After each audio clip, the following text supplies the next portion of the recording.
All right. It says that we are live. Hello, Woo! everyone. Welcome. Yay. I'm sure it'll take a second to kick in on YouTube. Probably. I know that Carrie Yep. was here a minute ago, so I'm sure she'll be back See in a that. minute. Yeah. All right. So, yay! Kate Daniels books. Although I think these are the two most emotionally traumatic Kate Daniels Yes. books. Oh yes. Megan is like, I am I was doing not this. having it. I was like, this is Yeah. the worst. Yeah. Oh, good luck with Ooh. your setting your goals. I don't even want to revisit my goals because I know I just totally failed everything. So I'm just like, it's fine. I rapidly reevaluated my goals in the middle of the year, so I don't really care what they were at the start of the year. That's fair. I think that's the best Right. to do that, or even a couple times in the year. Like, there's no reason for January to be the only time you decide what your year is going to look like. Yeah. Oh no. All right. So, do the little official bit. We read An Ill-Advised Rescue, Mm-hmm. Magic Rises, Magic Steals, and then Magic Breaks. So we should probably talk about them in that order, since that's the order that they go in. Right. All right. So I feel like Simon is constantly getting kidnapped in this year. I feel like that's just his character trait. Yeah, that was like my review of An Ill-Advised Rescue. It was like Simon gets guarded and rescued again. Yeah. That's it. Which I don't mind. Like, yeah, it's fine. I do like that Kate was literally like, hey, I'm flagging anytime Simon puts a call in. Yeah. Like, pretty much. Yeah, that was. I'm realizing that I'm mentally blanking on pretty much anything else that happened in it. But it was really it does. Him getting rescued. Well, what was he rescued from? He was rescued from these. Yeah, these people who were in the Red Guard and then got kicked out of the Red Guard. When the Red Guard got When I tell you, I am not dying for your ill-advised plan. Like, I would have been like, all right, I am out. Why are we trying to guard this guy? Literally no reason at this point. It's not going to pan out. The entire point of it, I mean, it was a deleted scene from Magic Rises, and the whole thing was for Simon to owe Kate a massive favor that could then be called in. Right. Yeah. But I'm saying, like, the Red Guard probably not have been trying to stick it out. Oh, yeah, no. No way. Mistakes were made. There's no point in continuing to spill blood just because of how far we've come with a mistake. It's clear it should just be done. I mean, most of them were. They were like, oh man, well, this was fun, but like, I'm out. Yep. And the other one's died, so. I think this one's so short. I don't know how much. There's not much to say about it because it's so. That's pretty much all there is. I do like that Simon was like, "Are you sure I can't give you money?" And she was like, "No, owe me." And he's like, "But money." No. Well, he knows what her favors are going to cost him. Yeah, it's more than what he did. Right. It's more than the like $500,000 that he's offering her. Right. I always like when Derek is back up too. I like that. Yes, me too. Do you like Kate and Boy Wonder? Yes. I was gonna when we come to Magic Breaks, I wanted to talk about that as well because it comes up in there as well again. Mm-hmm. All right, should we talk about Magic Rises? It's still my least favorite book, and the whole time I was just like, God, I hate this book. God, I hate this book. I hate this book so much. Not me. No, it's still one of my favorite. It's my favorite, but I hate what happens in it. I hate that book so much. I will say though, Hugh D'Ombre is one of my favorite villains that I've ever read. He's a good villain. And I would even argue, honestly, Megan, that he gets better from this point on. He's a great character. I love his character. He's still one of my favorite villains. Okay, it's not the first book that we're introduced to him, but I think this is like a really good setup for his character for the rest of the series. Yeah, it's I don't know. I haven't. more of a This was deep the dive. last book that I had read previously, so like everything. I know. Everything's new now. Like Magic Breaks was Right. new, so I was like, ooh. Right. Yeah. Which is why I was just yelling at y'all the whole time. But I think this one is good in terms of his character in particular, in showing that he's not just a mustache twirling villain who's gonna kill everyone. Yeah. Like he's very intelligent, and his magic is more complicated than probably what we're supposed to think it is initially. Right. Yeah. I mean, he's just introduced as like the person that Voron trained. So all we knew is that he was slashy man. Yeah, right. The male version of Kate that's probably not quite. That's not as powerful. As well trained. Yeah. Okay. I mean, not necessarily. I feel like he's the male version of Kate, where she is more powerful because of the actual blood in her veins, right? Yeah. But for, the other purposes, he's been trained just as well, if not better, because he's had all the magical training from Roland, whereas Kate hasn't. So there's a lot of things almost that would have been her birthright if things were different that he knows that she's just fumbling in the dark for. Yeah. Oh yeah, I suppose I mean in terms of what she's always been told is that she anyway. I love watching them go. I love watching them go against each other. Oh, same. Makes great. My favorite scene in that whole book is that fight sequence between the two of them when they just in the courtyard. Any pretense. Yes. Yeah. I loved it. It's just no. I love it too. So much. Because they spend the first half of the book pretending like they can tolerate each other. Right. I've always loved this about him. I love that it like turns him on to be like in a sword fight. Yes. And I'm just like, yes, this is the kind of sexy villain that I'm not actually rooting for you, but at the same time, this is what I want. Yeah. But he genuinely is like trying to seduce Kate just because he thinks it'd be like advantageous for him.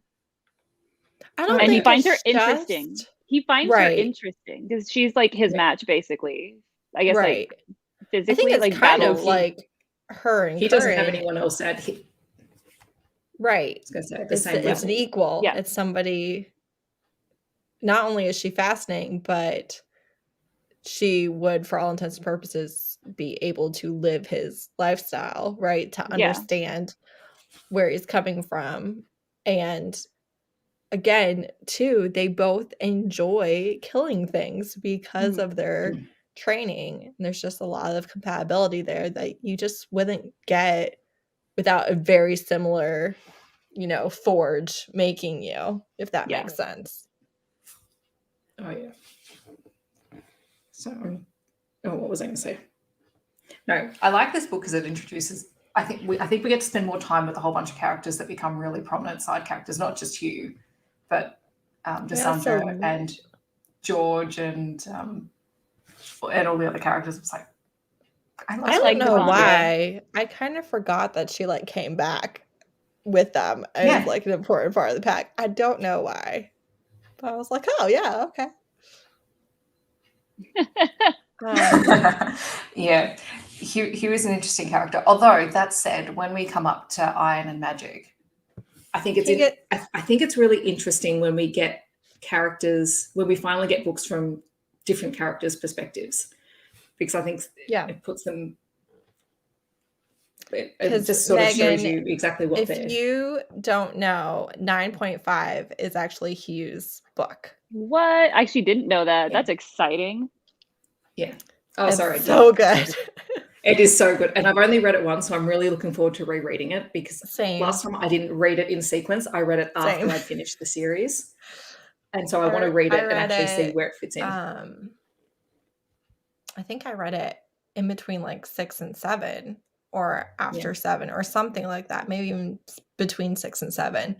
And that was then when I like took my break because I was like, all right, well, I spoiled myself. Mistakes were made. And I think it's one of those books that's really important to read it where it's supposed to fall in the timeline as well. Yes. Because it affects the 10th book. It does. And also, it's very exciting. Like, it's so great. It's so great. But I love because I love all the things. Yeah. I was going to say the other thing, while we're still talking about Hugh, the other interesting thing is that we get the hint that the strongest part of his magic is actually not killing magic, it's healing magic. Right. Yeah. Right. And I love too how he's just like, do you want him to live? Then he'll live. Like, I will pour a ridiculous amount of magic into him just because you want me to. And he's not even on your side. And I suppose that's the most interesting thing. Like, he does it and he doesn't even, like, he says, do you want him to live? Let me help him. But that's, and he like, does it's not even a question of you need to do this and I'll do this. He just does it. Yeah. It's interesting that he heals in 6 and 7. And both times it's for Kate. But almost different angles of manipulation that he's trying to use. Ultimately, he does still heal them for her, but they're not quite the same scene. No. I forgot like all about the cave scene and the water and stuff. Oh yeah. Until I was reading it, and then I was like, "Oh yeah!" And then I forgot everything that happened after that. The tiny I love that. I love that sequence. And the shepherd. I like both of them a lot. Oh, I like that he's like, I'm a shepherd and not like I'm the shepherd. Yes, shepherd. Mm-hmm. That's what we're supposed to think. Yeah, exactly. He's just, you thought he was just like a random dude who can see this, like, he can communicate with this tiny guy. And it's like, no.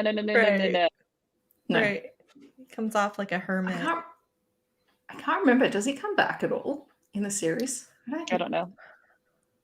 I'm not. I have no idea. No, when I was reading it, I did think that I couldn't remember whether he came back at all. But I liked what it was his deal was a pay it forward sort of scenario. I've helped you now. You help someone else. And also like, don't try and conquer my mountains and we're cool. I also like that he and the like little man when Karen came, he was like, they were both just like, we'll leave y'all alone for a bit. I loved that scene so much. How they're just like watching them and being entertained by them. Like, all right, alone time. Gotcha. No, Karen made me so mad this whole thing. I hated it so much. I don't hate so much. But also I get it, but I don't like it. Like, I would be so frustrated with my significant other if it was like I would lose my mind. Yeah. Like, you just played with my emotions. I understand, obviously, the motivation, but like, and then he was just like, everything we've built to this point, this honestly shouldn't have made you doubt me. I understand that it was hard, but I felt like I deserved more trust than what you're giving me. Like, it was like a day later and you're like, But also, that's true of relationships. You can have 20 years with somebody and they can break your trust in a day and there's no going back from that.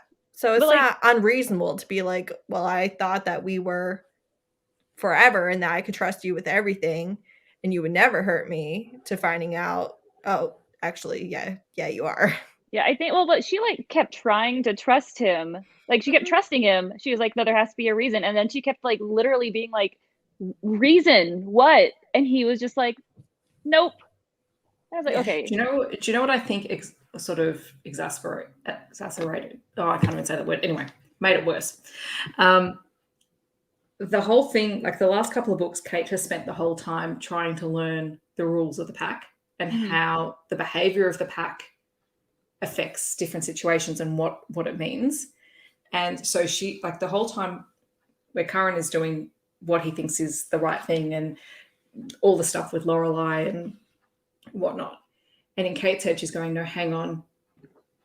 By doing this, it's actually saying, like, I trust you, but what you're doing is actually indicating something else to everyone else in terms of pack structure and all that. Right. And it's causing that conflict to be worse because she wants to trust him, but she also knows his actions are indicating something else to everyone else. Right. Despite what he's saying in private. Right. Because they have a lot of scenes where they're in private and they're reassuring one another, but then in public that you've got the different actions taking place. Right. I also definitely liked that they made the choice that the other members of their pack weren't in on it, because that would really, really frustrate me if I was the only one out of the loop. But they also didn't know. Yeah, they didn't know. Like, I know we've talked about, it showed, it did, but it also proved that they weren't down with him. Yes. They weren't okay with him just replacing her with the shifter princess. Like, they really were personally loyal to her. And even like Mahan. Well, she had more allies in that group. Like because he gave up one of the spots for someone. Yeah, that's why she had Andrea, Aunt B, Raphael, and Derek.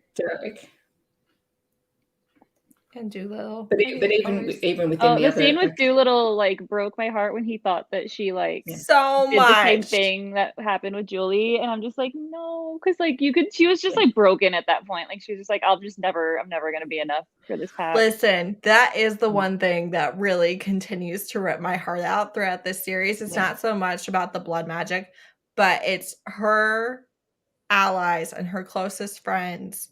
There will be different scenes where she's like, you don't trust that I'm not one day going to kill you all with magic and become my father.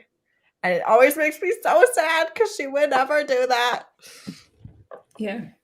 And the good thing is it's not absolutely every character, but it's important people to her. It happens multiple times where it's just it happens over and over. Because it happened again in Magic Breaks when she had the conversation with Doolittle. Yeah. Although I liked that conversation. I thought it made it a little bit better where he was, and I thought that was an interesting choice that Doolittle is a black man and he just said, I would rather die than be anybody's slave. Like, this is not something that you can give me that I'm ever going to be okay with, no matter how benevolent you are. Like, you could never misuse it or mistreat me after that point. I would still rather be dead. Yeah. I think that was a good conversation that they had around that. Yeah. But it just... Yes, I still felt bad. I was like, no, Kate. Yeah. I did like Chris, is that what his name is? The one that she rescued after the fight scene? The crazy guy? Yeah. Oh, okay. I was like, who is Chris? Yeah, Christopher. Christopher, yes. Yes, Christopher. I love Christopher. I love him too. Megan, I feel like you're probably like, why do you love him? I think he's funny. I also like that he refers to Barabbas as an angel. Yeah. That is sweet. Yeah. And that he's convinced he can fly. I completely forgot that he was like the source of Panacea.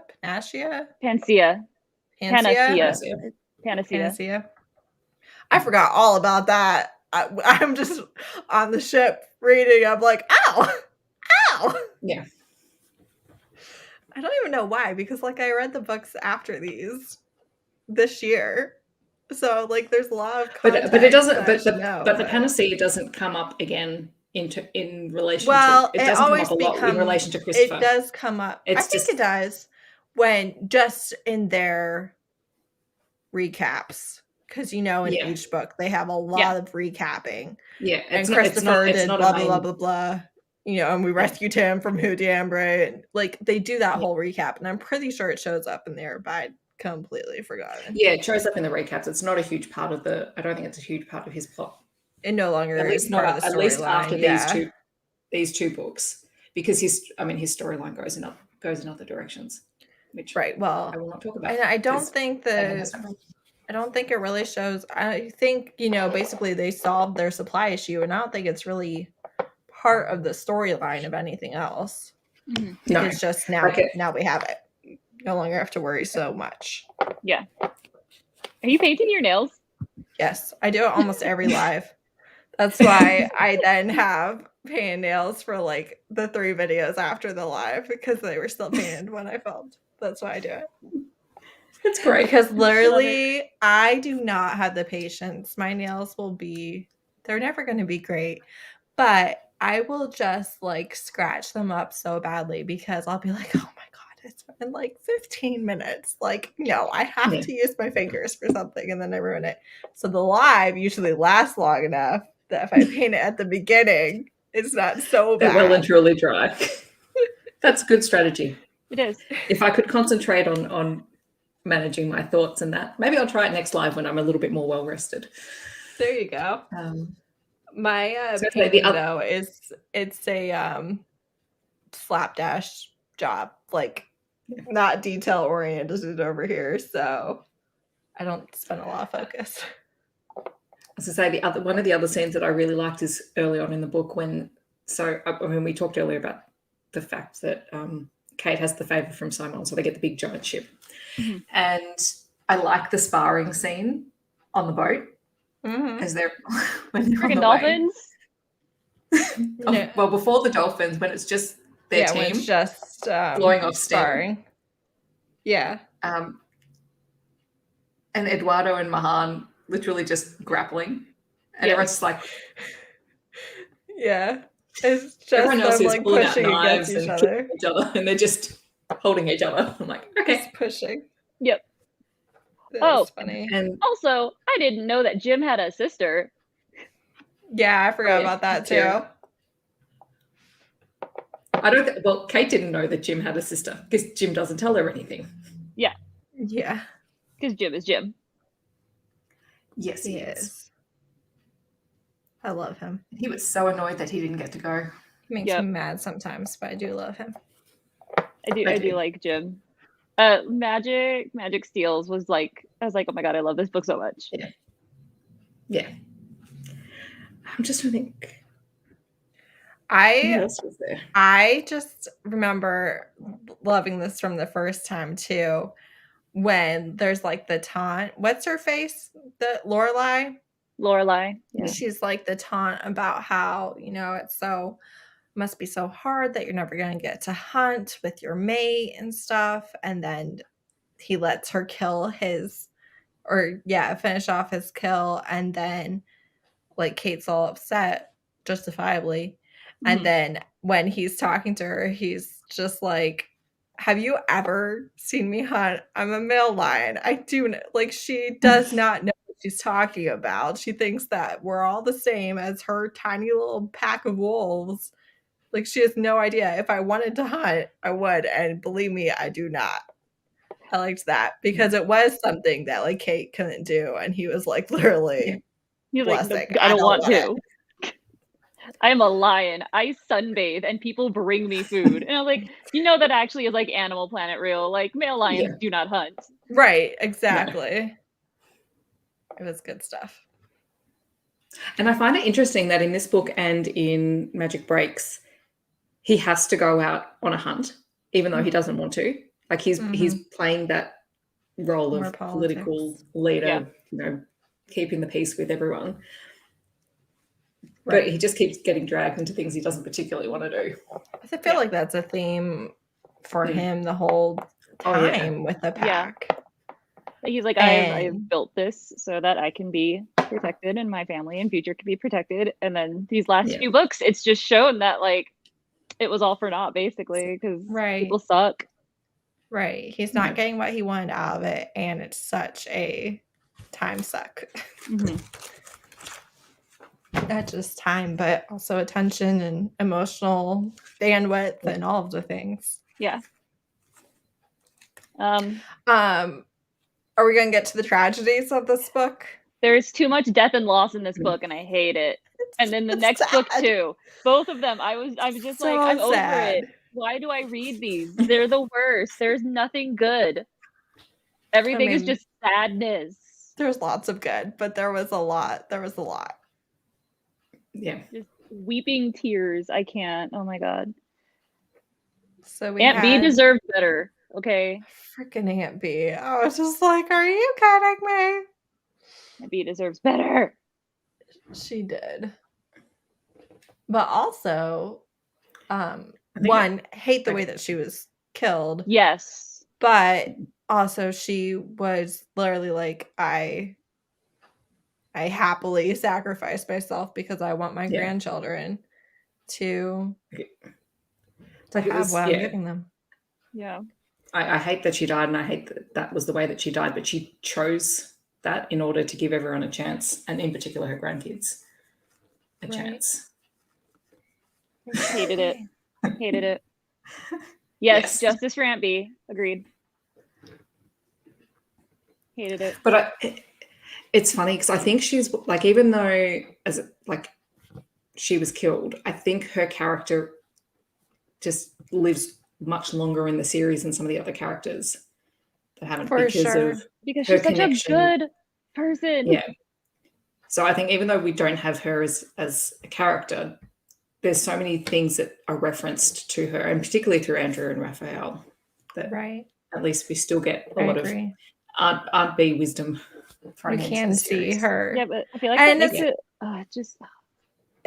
it's kind of beautiful though, because that is reality. When someone that you love goes on, everyone that they touched, their memory lives with them. And since we are getting the viewpoint of people who knew and loved her, I do like that, her legacy is continued.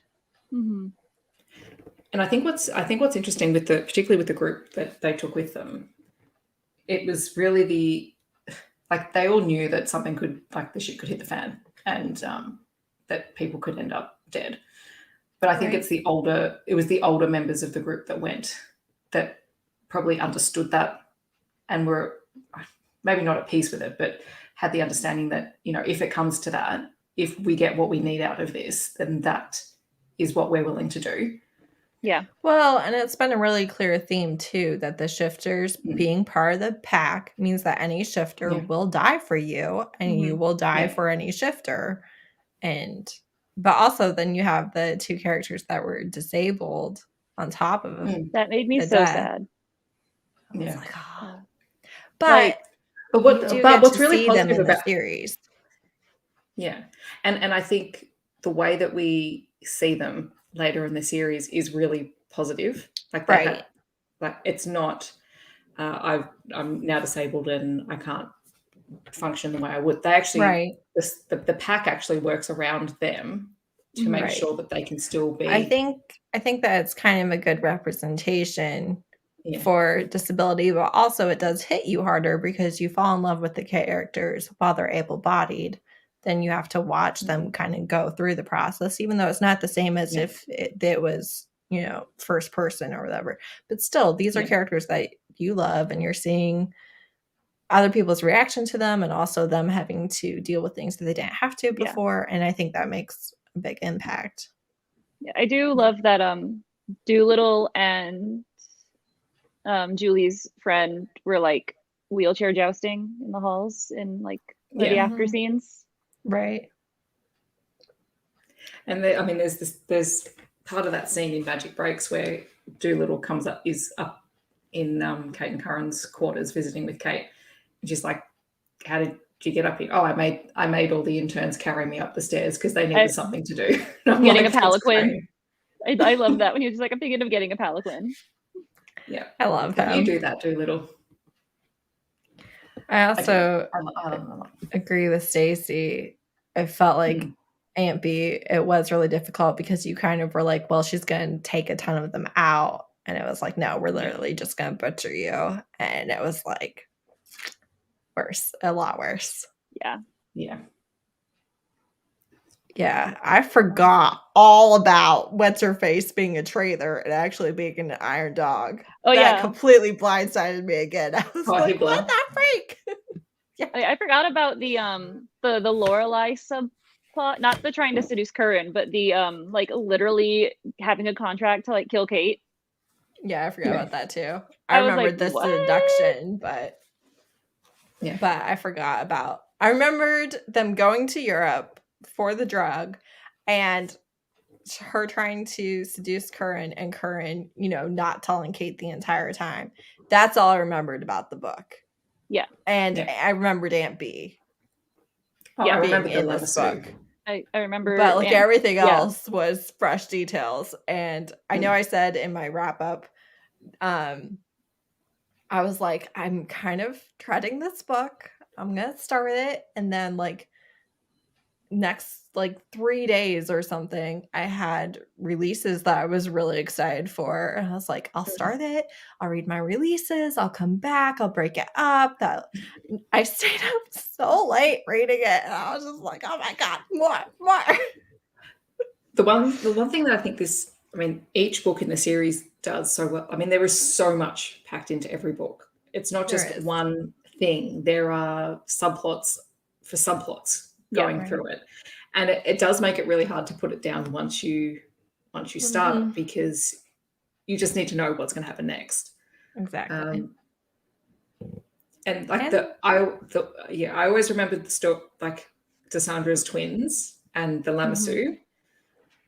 Although they always, like every time I read it, they still confuse me. I forgot all about that. Because they keep changing.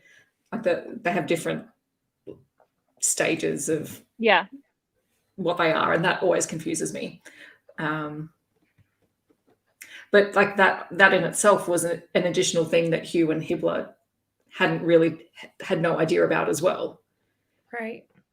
So they think they're there negotiating for this thing, and Hugh's trying to trap Kate, and they're trying to settle this thing with Cassandra, and then all of a sudden you've now got another problem on top of that. Like it's never just one thing. Right. All right. I'm trying to think if there was anything else from. Sorry? And we got Christopher. We got Christopher. Who just exasperates Barabbas. I feel like even if you don't enjoy this book, though, I feel like it is intensely readable. It really does just drag you through it. Even if you're frustrated, it's a book that's easy to consume quickly, even if you're unhappy. Yeah. See, I don't mind, particularly urban fantasy books like this, where you have a lot of complex pack politics. I mean, this world has been built up so much that I find that stuff really interesting. And I think there's, like, towards sort of the middle, last third of the book, you really see the alliances that Kate has made and the loyalty that she has from different members in the pack. Because, I mean, there's one point where Kate, and I mean, the whole thing's told from Kate's perspective, so we're limited by that. But she looks at the people around her, and she knows straight away that if she had an issue with Curran, coming back to that from earlier, she knows straight away Barabbas and Derek would walk away with her. And she doesn't want that. Like, she knows that everyone is a family, but she also knows that, she has this group of people now who are loyal to her and who want to see her safe and happy, even if it's to their detriment. If that makes sense.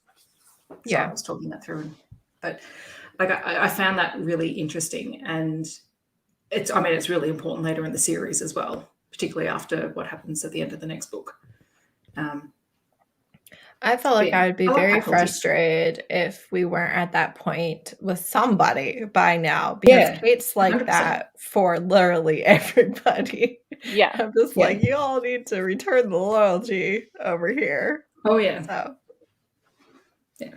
It'll be in the next live show when I can talk about, the contrast between who is and isn't at that point and why. I don't know. That's right. I know, and that's you why I don't can't know, say. but you're gonna. But I'm gonna. I want to say it, but I can't because it's a huge spoiler. That's But right. Anyway. I mean, I appreciate you well. spoiling. Maybe later. Maybe later. All right. I think magic seals is definitely needed between these two books. Oh yeah. Like 100% needed between these two books. I didn't read it the first time around, so. So you just went from tragedy to more tragedy? Sure did. Yeah. That's too much. And then I burned out. Yeah. I don't blame that. Like, that's just too much. Oh my God, I couldn't. There's a lot. I really love Magic Steals. I really feel like Dolly. Though, I feel like we're done with the hardest part of the series, Megan. Yeah. And I think that it depends a little bit on your perspective, what bothers you or doesn't. But for me, anyways, we're done with the hardest part of the series completely. So that's good. But yeah, Magic Steals. The pack complicates things. It does. I mean, that's just the pack complicates things in the entire series. So yeah, but with what happened at the end of Magic Breaks, it's you sort of you're one step removed from that. So I can't wait for you to continue, Megan. I'm so ready. I mean, y'all got me just yelling in the last one because that one I hadn't read Magic Breaks yet. So the whole time I was just like, why? I don't want to keep reading this. This is the worst. Why would you make me read so much sadness? Why do y'all hate me? That's it. I have to take my hat off to Ilona Andrews because they do not shy away from making tough choices with loved characters. Right. I hate it. And makes it intense. It does make it intense, but I think you get a better connection to all of the characters because you know that no one at any point is truly safe. They're willing to make hard decisions to have emotional impact. And so you're better invested in the story and you're better invested in the characters because you want to know that they're going to be okay. Thanks, I hate it. Like not every urban fantasy paranormal series does this. Sometimes they just they'll be much more lighthearted. And I think this is this is essentially a dystopian world with magic. Mm-hmm. And if you didn't have people die or injured or hurt, then it's almost like, well, is this world as dangerous as you say it is? Thanks, I hate it. That's all I have to say. Thanks, I hate it. So it's very far removed from a cozy mystery, Megan. Yes, it is. Well, not really. Cozy mysteries have like a murder in every single one. At least one murder. No, I find it very fun. That was just like the dichotomy of the thought of like, oh, cozy mysteries, they're like nice and warm and lovely. But also at least one person dies every single book. But not usually like their best friend or anything. No, it usually ends up being like the most like whenever they're just like, this person was the scum of the earth. And I was like, they're dying, we're good. I don't have to deal with them for like 2 chapters and then they'll be dead and it's fine. Nice. All right. But yeah, so Magic Steals is amazing and Jim and Dolly are wonderful. I'm really happy we got to see like Dolly be awesome. Yeah. Agreed. Because she's amazing. Although I was a little bit like, I thought you guys were already secure in your relationship. We're like right back where we were with her perspective. But I don't think we've really had much of them as a couple even mentioned. Like I don't even think it's been mentioned in the other books. Yeah, no, it's not mentioned like at all in any of the other books. Yeah, and so I think that's the point of this story. It's like, okay, well, if we're going to commit, we have to commit, and it's it's that. But I mean, I like the Jim that we see with Darlie because we only get Jim from Kate's perspective otherwise. Right. And yes, he's still paranoid and very security focused alpha sort of thing, but we get to see a different side of him. So yeah, you get to definitely see like the more playful cat version of Jim rather than the like ugly dog faced stern Jim of Kate's mind. I like the dichotomy Jim at the start because Dolly is like he is the most handsome man in the whole wide world. And then Kate is just like, he has a face only a mother could love. And I'm like, what? Yeah. I like that Jim was able to see Dolly's magic, like the same viewpoint as she had. I really liked that. Thought that was cool. Yeah. Yep. And also the way that they did the curse, I was like, no. No. I'll just work a 9 to 5. And I like that we get to see Dolly use her magic again. Because it's not, I mean, it's not a huge, like there are shifters who have magic, but they're sort of few and far between. Yeah. It was just very sweet and light and something that was definitely needed between these two books. And Dolly hiding Jim from her mum. Yes. That was hilarious. Liked that we got to see her mom some more. And you just hear thump, thump. What is that? She's just like, I got a cat. It's a stray. I hope he's not marking everywhere. And you know he did it on purpose. You know he's just like, oh yeah, drop. 1,000,000%. Like, you're not gonna be behind me forever. And then he's like walks out when all of her family is there, just like from the shower in a towel, just like grabbing a snack, carry on, Well, I really think he was just like, all right, I'm not going to, like, I'm just gonna take this out of her hands. We're not gonna keep this pressure on. Have her dreading it. I just loved it so much. It was great. It was so great. It really was. They're so fun. They are. All right. Should we do magic breaks? You mean the second worst book in the whole series? Oh, brother. I feel like you and I have non-stop. I feel like we've switched places. I feel like most of the time it's me that's like, stupid book made me cry, and I didn't want to. And you're just like, they all die at the end. I was like, it was in my headphones. I was like feeling super sick. I'm making my hot pocket during lunch at work, and I'm just like, even the sword. No justice. I had like completely forgotten that there were two swords. Completely forgotten it. Oh no. Because I was like, oh, well, I think like she keeps her sword, so the pieces just get put back together. No, that wasn't it. No, you lied to me. Whole different name. No, I said don't worry about the sword. She got a better sword. Also from her grandmother's bones. That's hilarious. I love that so much. I love that everyone around her is just like very weirded out, and she's just like I don't know what to tell you. It's just another day in Kate's life. But yeah, no, it's not the weirdest thing. It's not the weirdest thing that's happened to her. Right. It literally wasn't. No, the scene, the scene like right after that with the vampires and Robert and Christopher, I was literally just like, we're done. I give up. I hate this book. Throw it across the room. Fine.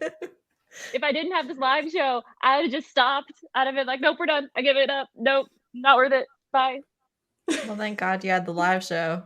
Yep. Because how many times have you read Kate Daniels now, Megan? This is the second time that I read it. This is the first time I read like this book. So yeah, this one. But what I'm saying is, you can't like keep rereading the beginning and not like barely making it further. So it's good that you had to continue. Because I said, I really do feel like it gets better from here. Like, yeah. Well, it's almost like it's a like it shifts gears, like it changes sort of the direction that it does. Yeah, it's going in. Very much. So. It was not a good time. Oh, I do, however, really like the rat alpha or the rat alphas. Yeah, Robert and Robert and Thomas, right? Yeah. I thought it was interesting that Robert was like, you need to be willing to sacrifice your friends. And then he was captured and he told his partner, if he ever, like, if it looks like I'm going to be captured again, kill me. Like, and he wasn't even under his control for very long. It was just like, it wasn't like captured again in general. It was captured again specifically by Roland. Right. Yeah. But yeah, I know I don't know. I really liked Robert because it was really interesting to kind of see like the difference between one, also that he called Kate out, just being like, look, y'all don't care about the rats at all. And she's just like, no, you're like the second largest. He's like, no. But you don't care about, like, we could all die out and y'all would be like, oh, well, tragedy for the rats. And I'm just like, I mean, yeah, we've like seen like one rat this whole time. I also thought it was interesting because this is for sure how we think, where it's like they voted against her in the alpha stuff, and now in their heads, she hasn't forgiven them. She doesn't care about them. She kind of hopes that they don't make it. Yeah, and I mean, she was like, actually, I'm really not thinking about you like at all. Like, I just assume you're good over there. She's like, I don't even remember that you voted against me. Yeah, she's like, oh, I just forgot y'all existed entirely. Basically. And they're like, oh, Kate, she's scheming against us. She's in Curran's ear right now, telling him, get rid of the rats. But like, they were also like, Jim hides things from us. And she's just like, Jim hides things from me. She's like, who's Jim? Jim hides things from everyone. Literally, no one knows what goes on in his brain. Look, I think it's interesting in that it, like, again, like the last few books, they've all been really around pack politics and how everyone works together. And look, in part, it highlights how much Curran has had to work to get everyone to work together. Mm-hmm. But I think it's nice when we get to see the other alphas and the fact that they do the work. Yeah. Oh, I hate Jennifer. She's the worst person in the whole world. Don't even get me started on Jennifer. Like, I've hated her in every single book. Me too, but I forgot. Her was Daniel, and he's gone. I forgot about her entire plot line in this book. How could you forget this plot line? Listen, I read it like 3 years ago. Fair enough. All I remembered about this book, literally the only thing I remembered about this book was her being stuck in the water. I didn't remember that Gustak was with her. I didn't remember that. And being in Mishmar, and like being chased by vampires as they leave, and that like Mishmar is her grandmother, because it talks about that in a future book. Yeah. So I remembered that because I just read it. But literally, her being in the water, trapped in there, and running from vampires, trying to escape it, is the only two things I remembered about this entire book. I think what I hated the most is that, one, Jennifer made her own bed.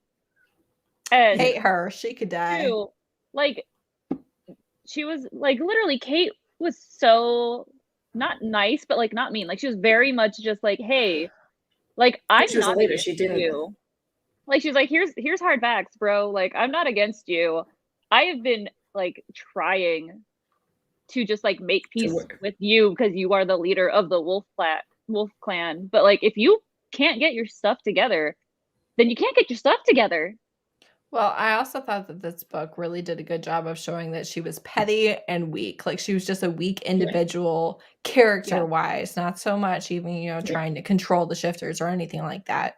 But just, she was a small person. She could not see past her own issues and her own just prejudice. Yeah. And by contrast to Sandra, who, like, knowing from the previous book that she would try for the alpha role, she was very strategic about it. Like, she's actually a good leader. She didn't just go in and cause a scene off the bat. She worked her way up, and it showed too. And she let her alpha bury herself. Yeah, right. And it was a good contrast to the last book where she was playing dumb almost the whole time. Yeah. And you could she played dumb to survive, and now she's like, no, I'm good, and she's like, I want my kids to survive, which means now I can't play dumb. I have to be. And we knew she was playing dumb at some point in the previous book, but it was really nice to see the contrast in this book of her just kind of making all the right moves. Yeah, but it also showed like both of them as mothers. Like, Cassandra wanted to be alpha because she wanted to protect her kid. Right. Because she was like, one of my kids is like an abomination, essentially. but I still love my child and I want my child to grow up as a normal human, well, shifter. Right. And Kate was literally like, just be a mom. And Jennifer's like, no. Yeah, No, she really felt like the only thing that she could she's give only her alpha because she child was that their dad was alpha and you grew up the daughter of an alpha. And grief does warp your perspective. Yeah. But she couldn't see that having a parent that was alive and cared about you was way more important than the status of that parent. Yeah. That was it's that nice contrast between looking at how, well, I mean, we're going back to, you know, Aunt Bee sacrificing herself in the previous book. You know, she took on the role of alpha and she knew that this was going to be the best way or the best chance that people would have. Right. Whereas Jennifer is very much, Daniel was alpha. Jennifer became alpha because of Daniel. Right. So now I'm going to do what I can to hold on to that, even though I don't really want the role and I'm not really doing anything. And she wasn't a good alpha. In that role. No, she wasn't a good. She was a mate of the alpha for all intents and purposes. She was not a good alpha on her own. She got Daniel in trouble like multiple times. Right. Yeah. And she wasn't even alpha for very long, like before he died. I think she'd only been alpha for like a year or two. Something like that. Yeah. So yeah.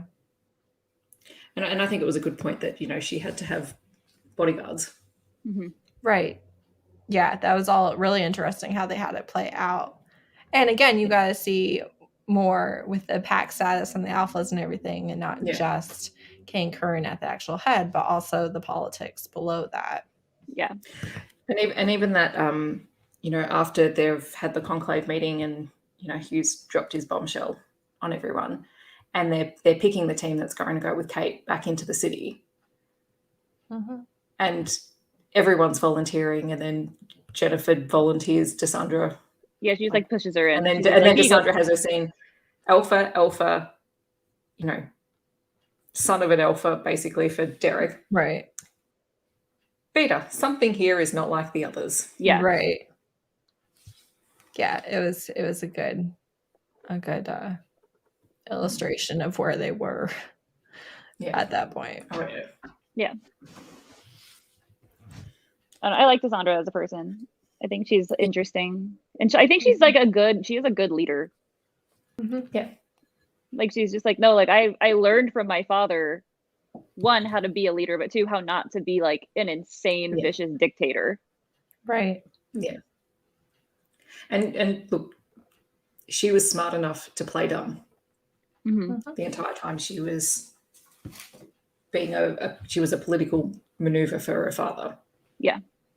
Which I heard something years ago that's always stuck with me, and I always think about it in these types of situations. But for like actors or actresses, playing a dumb character actually takes a high level of intelligence to pull off. Yeah. And so I've always just been like, I don't know, every time somebody is playing dumb to play down their actual skill set or their intelligence or whatever, like, okay, so obviously they're smart. Yeah. Well, I mean, even Kate was doing that at the start of the book. She was hiding in plain sight in the mercenary guild. Yeah. Right. So while she wasn't trying to play a really dumb character. She was trying to dumb down what she was actually capable of. Mm-hmm. Yeah, I do like that when Cassandra was trying to take the alpha spot, she was just like, Derek wants the alpha spot. And he's like, oh, heck no, I don't want to be alpha. He's just like, go for it, have fun. Yeah. Keep me out of it. Yourself. You can have it. He's like, no, I've seen a lot of people be alpha and they don't look happy. Good. Right. And I also like that, you know, they throw around the accusation that she's gone to visit the previous wolf alphas who didn't want to be bothered. And she's like, well, actually, don't just believe what you think has happened, because I didn't go to them. They asked me to come to them. Yeah. Right. And she was just like, give me some credit, like now. Yeah. Like yeah. No, I really like her character, and I like what she does later on in the series as well. And Nick's back. I didn't. Yes. Okay, I want to know Nick's relation to Greg. I really want to know what they said that they are related, but I want to know how, because they're both whatever his last name is. Has it been said, or do you want me to just tell you? No, don't tell me. It hasn't been said. They said that they think that he's his brother or his son, and they were like, probably his brother is what they said. I don't remember what the exact relation was, so I'll find out when I reread. I want to know nothing. I just literally cannot imagine being undercover and your literal asshole boss is like, hey, it's for nothing because this is the hill I'm going to die on. Just like, you want to talk about hating your boss? That would just be awful. Like, I can't even fathom. And just thinking about what he had to have gone through for the 2 years, right, that he was working alongside Hugh, right, because every scene with Hugh and the Iron Dogs, basically something horrific's happening, and those are just brief paths crossing, whereas he's the one actually doing things, including like when he's stopping Kate in this book, he's just like, I'm not going to play like I'm stopping you. I am going to stop you. Like, this is what I've been assigned to do. And if you die, so I keep my cover, I have no issue with that. Like, I'm not, you've read Throne of Glass, right? Yeah. Like the whole series. It's not like one of those things where it's like, I'm not actually assassinating anybody because I wouldn't do that for you. Like, he's carrying out his orders every time. Regardless of how horrific, he's never trying to keep people safe. Because him, he's embedded with the Iron Dogs, right, and he needs to prove that his mission is more important than any one innocent's life. Yeah. Which I do love that he's just at the end just kicking Ted's body. Yeah. He's just, 2 effing years. I hate you so much. Yeah. If you weren't dead, I'd kill you myself. Die. Mm-hmm. Well, when you think about the mess or the messes that Ted has caused over 7 books. Yeah. Well, and just small-minded people. Morrow dying just like broke me. I could not. I was like, I hate this. Especially after he returned the kids to the keep and was talking, like, having that scene. I forgot that scene was in the book. I remembered what happened to him. And then I'm like, that scene is heartbreaking. It is. He's like the only good knight. Plus, well, he was doing his job, and he was good at it. Right. And he was a good person. He was the cop that was a day from retirement because he was talking about leaving the stranger. Right. Exactly. Yeah. And he was even like, I don't want to die for his cause, his last stand. No. Like, I don't want to be here when this goes completely. And the worst thing after that entire sequence and everyone's dead, and Kate realizes that Ted could have locked all of them out of the room. Yeah. Mm-hmm. But he decided that he would rather everyone die than actually saving lives. Which that very much was his plan. But and there were a few different ways he could get out of it. But then just seeing the blatant, I had to press one button and none of you would have died. The worst. I hated it. It was bad. I do feel like, though, after this point, you don't have to deal so much with horribly small-minded people in authority. No. You have to deal with, Roland, obviously, not being a good person and being in authority. And other people kind of like him, although ultimately he's the boss. But you don't have that frustration of the people in charge shouldn't be in charge, and the people that are under them shouldn't be sacrificed for the stupidity of the person in charge. And look, part of that is the order and their sort of the way that they run things. Like, it's really opened it up for people who have that mentality to cause situations like this. Right. And I suppose in the next part of the series, we spend more time with the Guild, which is a very different organization as well. Right. So where the Order is really, this is the path that we're going to take, and we don't really care who gets hurt because we're doing our job. Like, they're so. But literal. Even the people had what's his face, and they don't have him anymore. They have Nataraja. Yeah, Nataraja. Which I remember now why I couldn't remember what happened to him, because it was just like nothing. He just disappeared. It was an internal thing that happened off scene. Yeah. Right. So that explains why I could not remember for the life of me how he left the series. Wasn't it basically like he had a mental breakdown because he cut up his snake, and so then they were just like, all right, we're just going to pick you up and take you away now. Just replace you. I really did like Gastek, what Sassy is saving. Yeah. Gastek, seeing more Gastek was really cool. Yeah. Yeah. He's a good character. I actually like his scenes in the books. I like him even more from this point on. Yeah. Well, he's more than just sort of the person who controls vampires from this point on, particularly because Kate now knows where he's come from, and also because he knows who Kate is. Yeah, his last scene with the vampire in like Kate's house.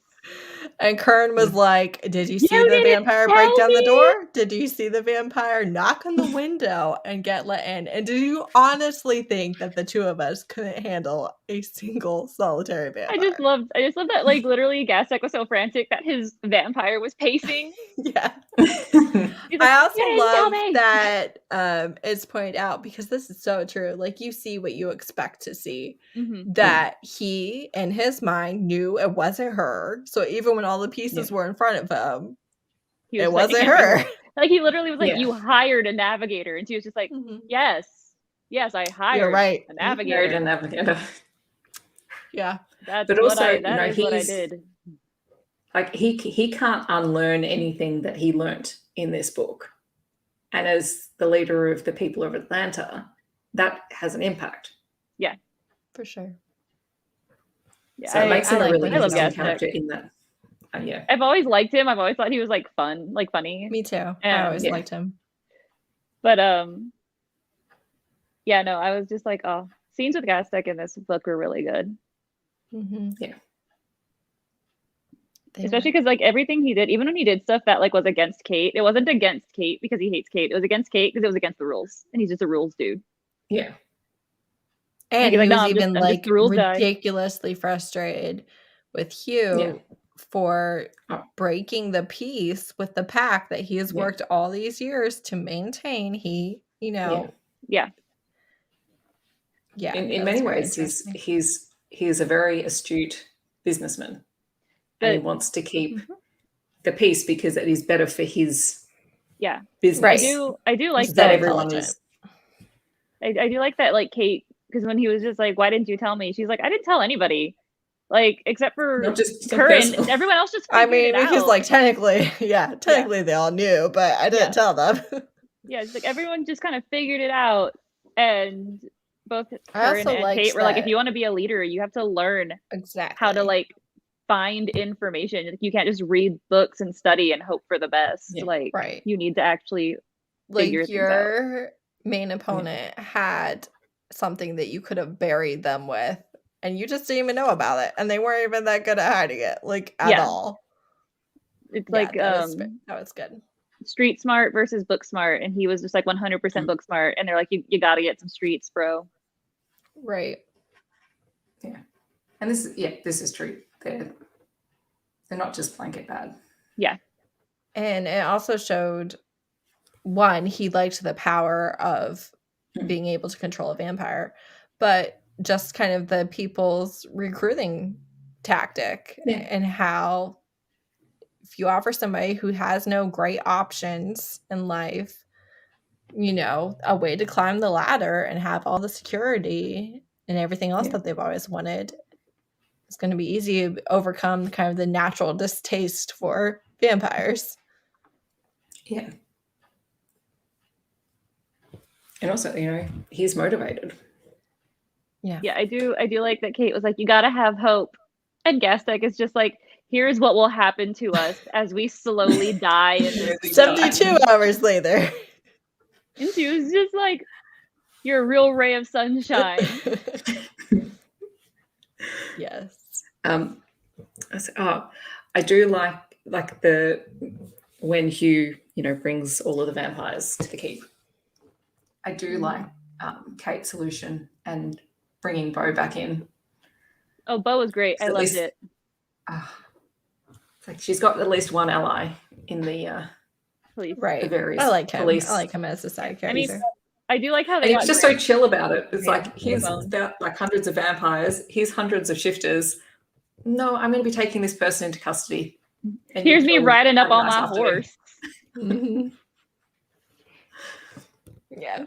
It's funny. I always think the events in this book take place later in the series. And so like all of these sort of scenes, like I remember them and I remember them really clearly, but I just don't remember where they fall. Like I really like it. Like I like a lot of the big things that happen in this book, even as it tears your heart out, Megan.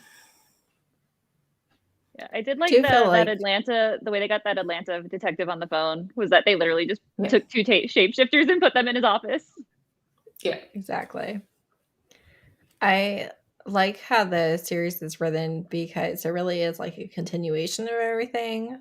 And like you said, it could almost be any book. It's not like, well, here's I don't know, here's the you one can read out of order. Right. And it's so much so it's not necessarily repetitive, but at the same time you see the same dynamics over and over again. So it could fall anywhere because they have something similar going on or whatever. Well, there's something comforting about books like that because at least you sort of know the same beats that it's going to hit, right?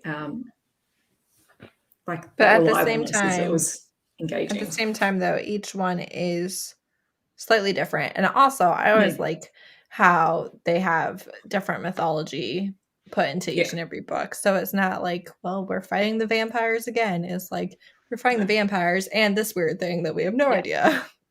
I do like that it took from more than just like Western mythologies too. Very much so.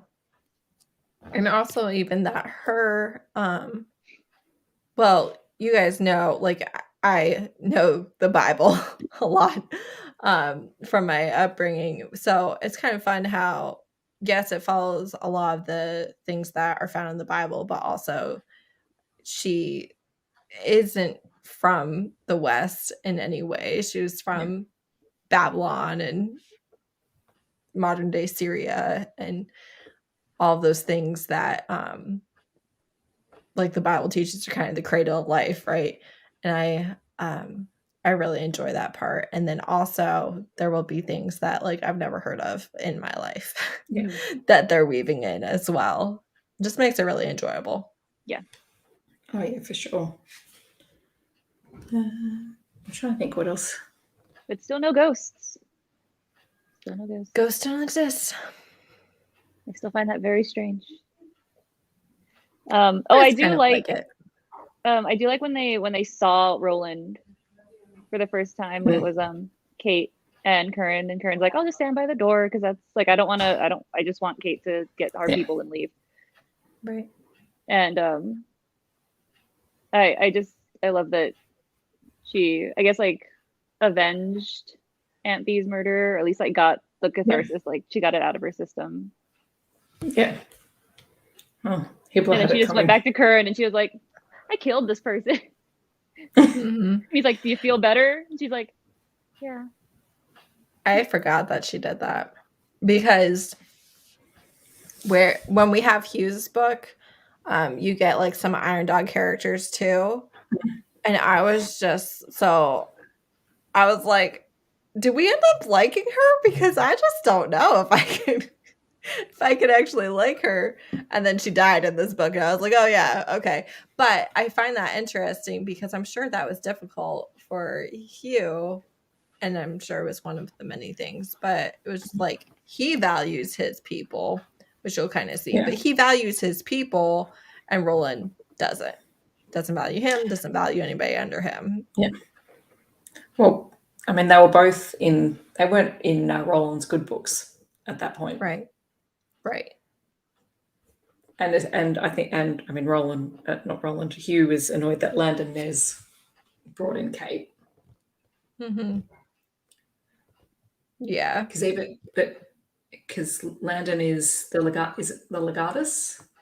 He's the head of the navigators, basically. Yeah.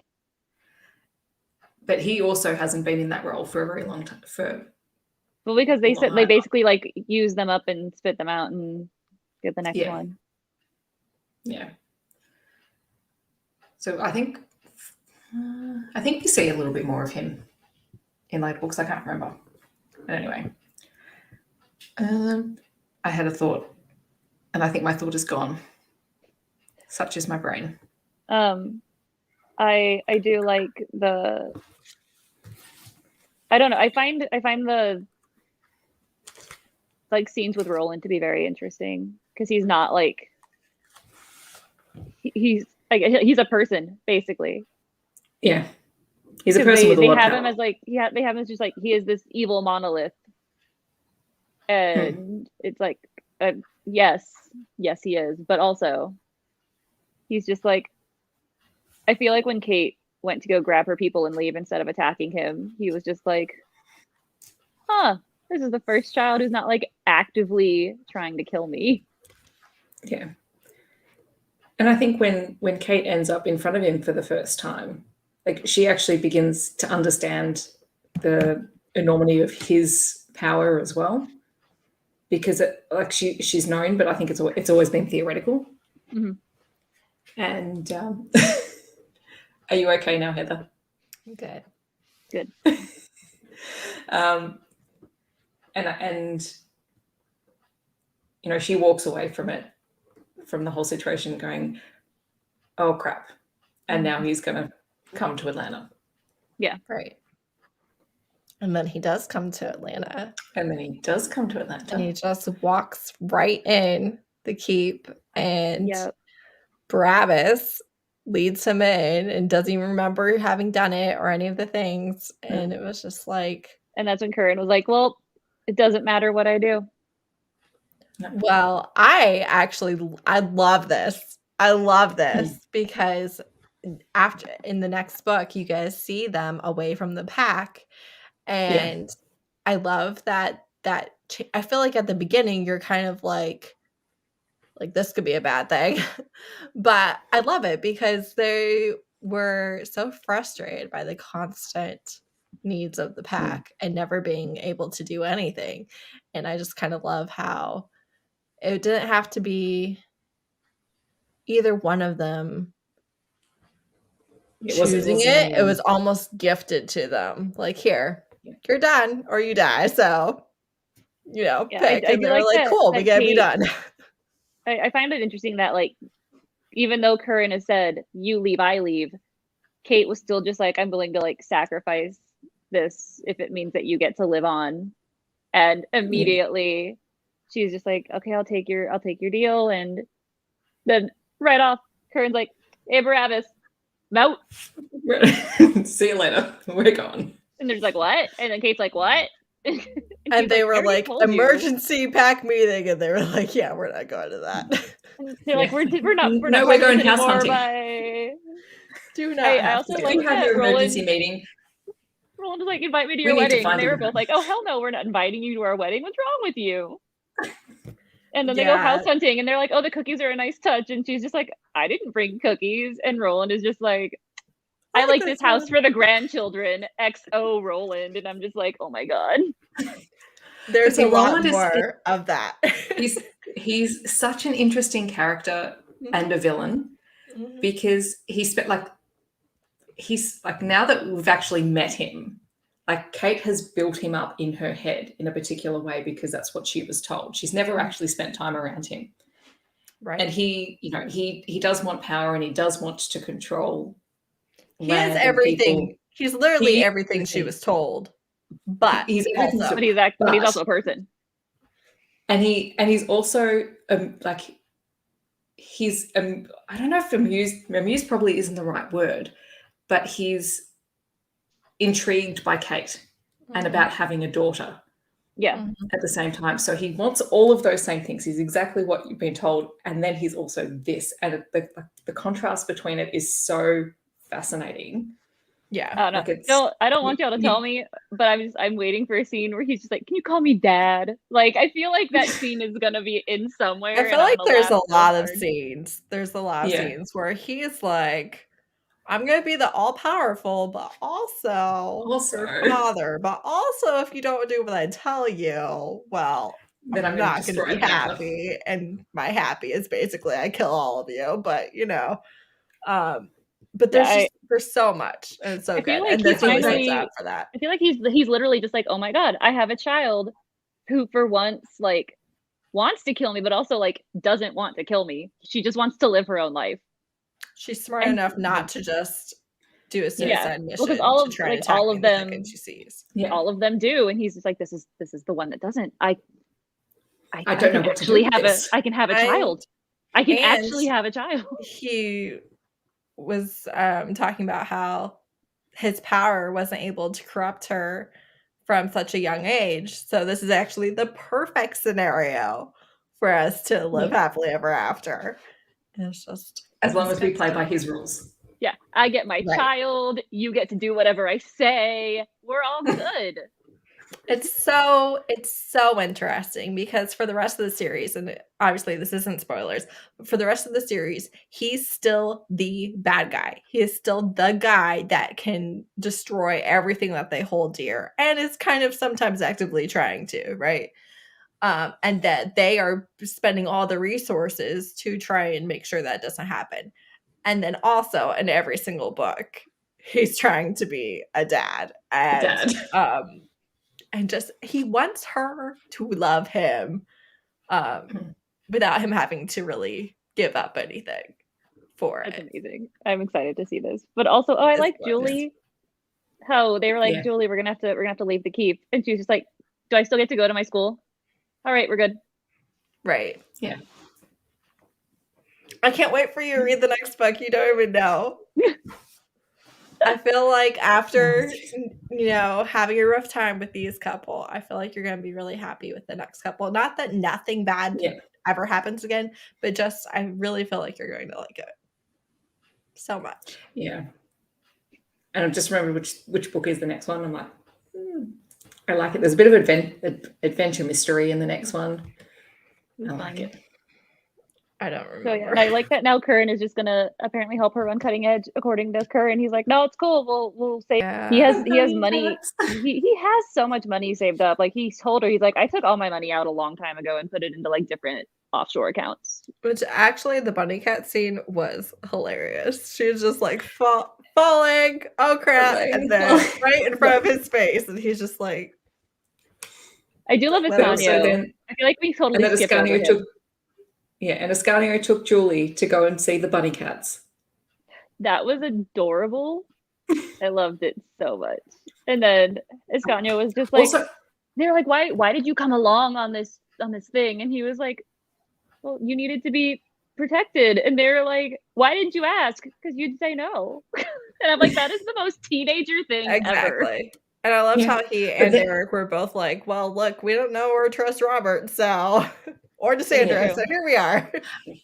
And that, like, I think it's the first time that we actually see the two of them agree on something, Derek and Ascanio, and I loved it. Yes. Oh my gosh. It doesn't happen often. And then Kate was just like, "Oh, this is weird. Like they're peaceful," and it lasted like 2 pages, and then they were bickering again, and I was just like, "This is how it needs to be. This is great." Yeah. And it's just like, you're ugly. Oh, when they were like, we need to sacrifice a virgin. And this guy was just like, Derek, your time has come. Derek's like, I want to kill you. And he's that like, I was am an truly old hilarious. soul. Yeah, I just thought that he was just like, I am an old soul, so obviously it can't be me. But Derek, it's your time to shine, bro. That was just so great. Like the ultimate teenage boy insult. And it was so funny. And they're both teenage boys. So they're both just like, oh, it's so good. He's like, look, obviously the rest of us have had sex. Yeah. Obviously. So I genuinely love that, like, whenever Kate or like the omnipotent narrator is just like, Derek has aged so much in these past couple of years, and then he gets with Escanio and it's like, no, he is still very much a 19-year-old. Like, yeah, he's aged, but he is also still a teenager. Right. Yeah. I love them. And they're just your mama type things. It's so good. But so he sneaks in and then almost pays for it, like with his life, and I was like, nah. Yeah. No. It's just so good. It's so good. Escanio and Derek are great together. I love it. Stacy is saying she doesn't know what to think about Roland. I feel like it's complicated for like the entire rest of the series. It's complicated. And I think that's the best way to describe that. Yeah. Like, I'm loving the big villains like Hugh and Roland, because, and even like the people, because they always say like the people are bad, because they're like actual characters and the people are not a monolith. And right. So it's really nice to kind of feel like multi-dimensional. Like, Hugh literally saved two people that are very, very close to Kate. Right. And Kate didn't actually give him anything for either one of those. Right. And they're super important side characters. Like, yeah, and they both characters. They both were like on the brink of death. Right. Yeah. And Hugh saved both of them, and then just basically walked away. Like, the second one, he wanted to at least get her out of the cage, but he didn't. So it's like both of them, he walked away. Right. I feel like the series, again, without spoilers, I feel like it does a really good job of making the villains and everything complicated, having every character be multidimensional, and also like the series gives you that happily ever after without it being like unsatisfying, if that makes sense. Like, it's not so easy and so sweet and so perfect that it's like this doesn't quite fit with everything we've gone through up to this point. But at the same time, it does end with a happily ever after, and it's really satisfying for a romance urban fantasy series. Yeah. And not just like Kate and Curran. Well, everybody died, but they lived happily ever after. Like, it's not just that. But again, it's not so perfectly tied up with a bow, but it's also very satisfying. Yeah. I mean, the series is so well fleshed out, well rounded. None of the side characters are two-dimensional side characters. They all have a role to play in the series. They all have connections to other characters. So no one's ever just there as a set piece, if that makes sense. And so, like, when we do come to the last couple of books, that sense of resolution is really satisfying for a series. Yeah. There were like, also Andrea's pregnant. Yes. Yeah, I forgot. Yeah. Which it's kind of nice to see that so soon after Aunt B, because like that was her ultimate goal for sure. And it was nice to see that. Definitely. Yeah. That one was sweet.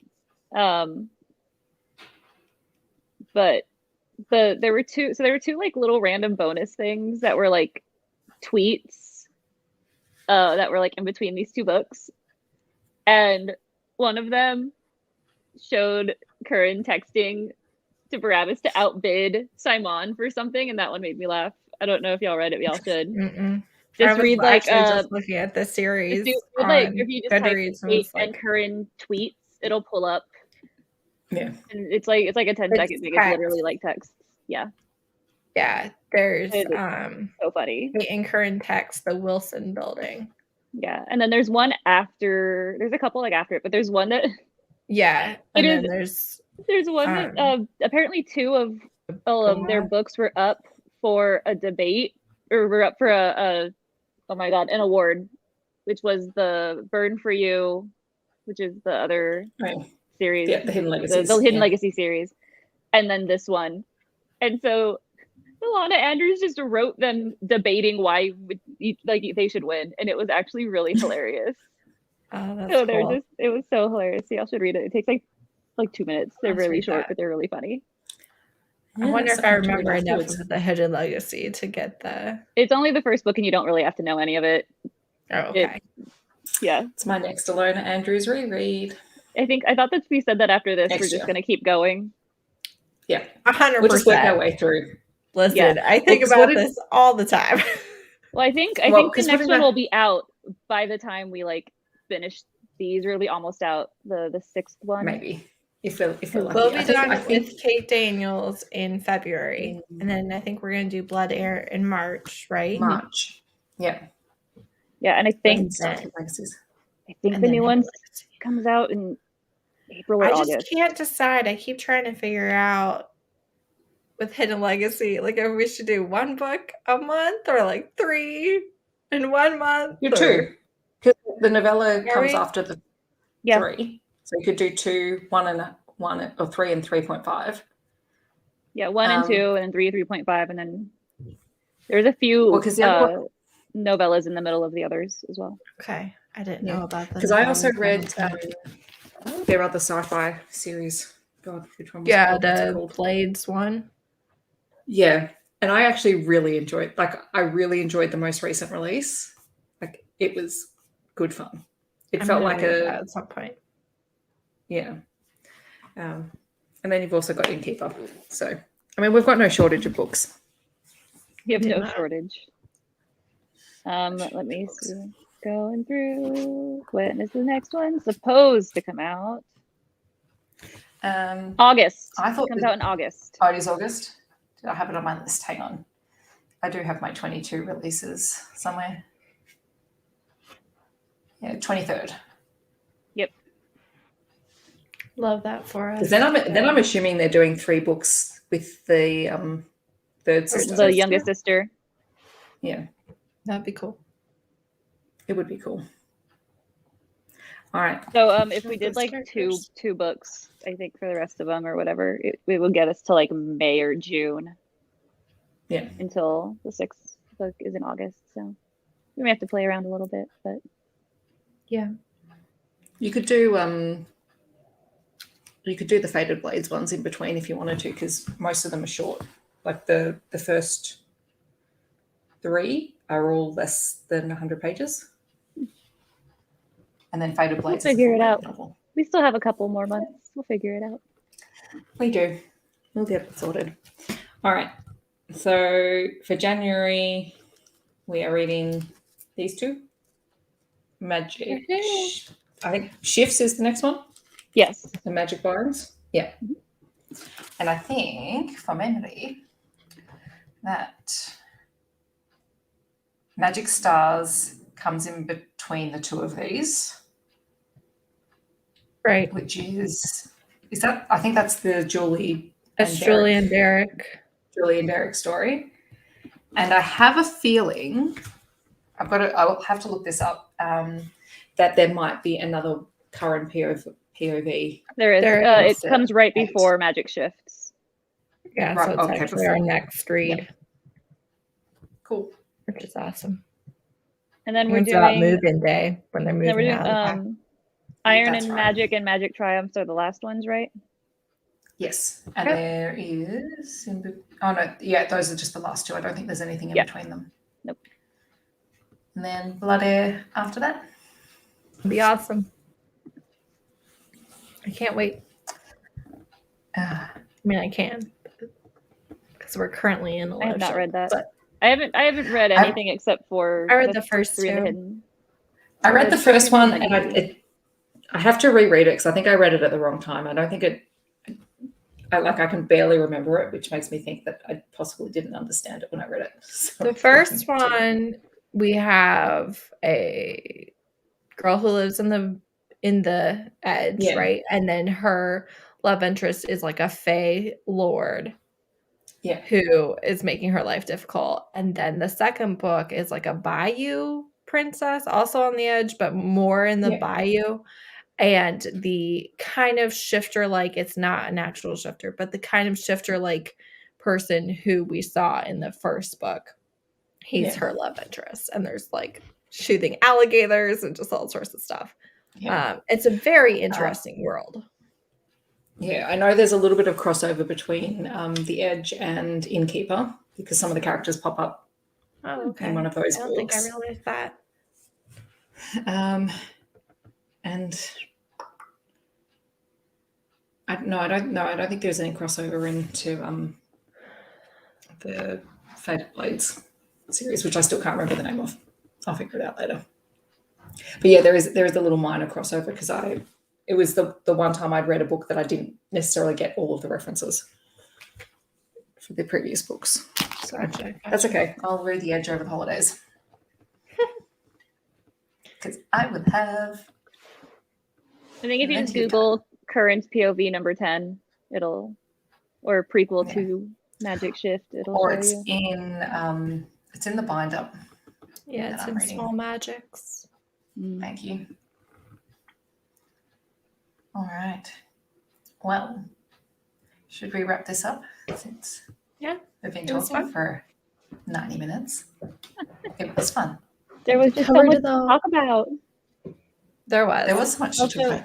The last book on audio was 16 hours. There was a lot. It was like 2 or 3 books in one, honestly. It was a lot. Mm-hmm. Yeah, it is. Yep. All the current POVs, if you want them in one place, are in Small Magics. But you should be able to search for them otherwise. Yes. Right. No, it's been fun. Like, we've got the huge emotional, heavy lifting books out of the way. So, that was rough. That was real rough. I think you're going to be happy with the rest of the series. It obviously still feels very cohesive, so it's not like we suddenly switch to everything is fine all the time, but for sure it's just not as heavy. It's not as bad. And I feel like you don't have a lot of new characters necessarily that we really focus on. You do get more depth for characters that we've seen like bits and pieces of, but it's just super interesting because you get this continuation of everything. Yeah. Like you get Eduardo is a big part of you get to see more of him. You get to see more of George, Christopher, Barabbas, all of them kind of their spots in the book kind of expand a little bit. Like you get more of them. Do we get any more scenes with what is it, Kaylee, whatever Jim's sister's name is? I don't remember. Kira. Yeah, I was gonna say Kira. Yeah, I can't remember, but I don't want to say anything because it's spoilers. But that's fair. I feel like if we do, it might just be like mission or battle scenes. I don't feel like it would be very focused on her. I don't. Do you know where she might come up? Might be the last 2 books. Yeah, because we get a lot of everyone who, like all the minor side characters. There's a lot more of them in sort of the last 2 books. Yeah. It's just really good. Something you said reminded me, and now I've forgotten. My brain. It's ready for holiday. Yeah, it is. It's fun. No. I'm looking forward to the next 2 books. The first thing I'm going to read. I'm glad to have these done because I feel everything that I was dreading is over. I didn't want to read Andrea and Raphael's books. Got those done. They were not so terrible. And I didn't want to read these last 2. Like I did, but also I didn't. And I really didn't want to. I feel like this one even more than Europe for some reason. I was just like, oh, I don't want to see her trapped in the place forever. But I'm really looking forward to these. What, you don't want to read about someone trapped in a dark water-filled hole? I can't imagine why. I just remember I feel like I feel like the first time around, I was just like I was probably like Megan. I was very emotionally spent, and I was just like, oh my God, it's just everything. Well, by the time you get, like, I forgot that takes place just after halfway through the book. Like, it's not late in the book. Like it's like barely it's not barely in the book, but it is not like the majority of the book in my head. Like, but it feels like the it. book. When you walk away from it, it feels like that's the thing that stays with you, and it feels like it's a bigger part of the book than it actually was. But yeah. Anyway, it's all good. Done all with right. it now. Yes. Onwards and upwards. More books coming. All right. Well, thank you to everyone who came and had a chat to us. Yeah. And listened to us talk about these books. It was fun. It was fun. So we will probably the second week in January if we're sticking with our. I guess we didn't do that plan. Hang on, calendar. That would put us at be a little the 7th of Friday the 7th of January for you guys, unless you want to do Saturday again. What if we did it the week after that? The 14th? The 14th? Works for me. So push it back a couple days rather than ahead a couple days. Happy to do that. And then February. I don't think that Valentine's Day will be like a huge issue or anything. Valentine's Day is on a Monday, so yeah. So, so either way, Saturday the 14th of January. Friday, the 14th. Ooh. Oh, sorry, Friday. I'm thinking in my head because it will be Saturday for me. Exactly. Don't mind me and time zones and working out where I am because I'll sort that out on the actual day. Absolutely. I mean, we trust you. You've figured it out so far. As long as people can check that I've set it to the right time, that's fine with me. All right. We might end the live show here. So thank you very much for everyone who joined us. And we will talk about the next couple of books next month. See ya. Bye, guys. Bye.